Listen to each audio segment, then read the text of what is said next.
Liège n'entre cependant pas dans les possibilités de Sterkeyan, qui ne parle pas le français. Le cas est identique pour Danny Pfaff, le frère de Jean-Marie, dont la tête flirte ici avec les montants de Jeff Lecomte. L'organisation liégeoise est correcte, oui, mais la première période lamentable. On joue déjà depuis 37 minutes lorsque Lukaku permet à Lecomte de marquer quelques points dans son duel avec Agou. Réplique principautaire sur coup de coin, le heading d'Ikpeba est percutant, mais Vekeman passe judicieusement par là.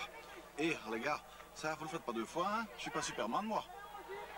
C'est pas Superman, c'est assez vrai. La deuxième mi-temps est à peine commencée que Victor Ikpeba peut déjà frapper. Et c'est 0-1 pour les 100 et Marines. Le timing du Nigérian ne manque pas de précision, alors que le placement de Vekeman laisse à désirer. Gros plan sur l'arbitre Javot, l'homme en noir, au look de bon papa. Le directeur de la rencontre est en tous les cas semé sur cette passe idéale de Damon que Lukaku s'empresse d'exploiter. Mais le retour de ce bon vieux Leigh Kleisters évite heureusement l'égalisation anversoise. Le Royal Club liégeois se sent parfaitement bien dans ses installations de baume au look de Division 2. Ikpeba continue donc sur son excellente lancée, Delcamp est dans le vent et le ballon dans le but par la grâce de cette reprise de Graham Arnold. 0-2 et l'indifférence générale des 1500 personnes présentes. Cela ne nous empêche pas de réapprécier la valeur du travail du petit Victor, belle maîtrise du ballon et excellente vista. Il reste alors 35 minutes, Liège n'a plus rien à craindre, le sentiment est général. Le club centenaire manque tout de même la passe de 3 peu de temps après. Mauvais dégagement de Damon, récupération de Milosevic et démonstration des limites du kangourou soi-disant buteur, Graham Arnold.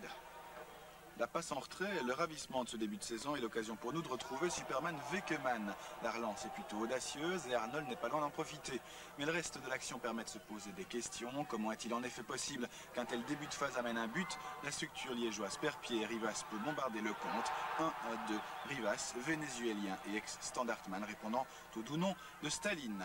La course-poursuite est lancée et l'arrière-garde rouge et bleu déchiré. Centre de Damon pour Lukaku qui laisse à Van Rijn une mortelle.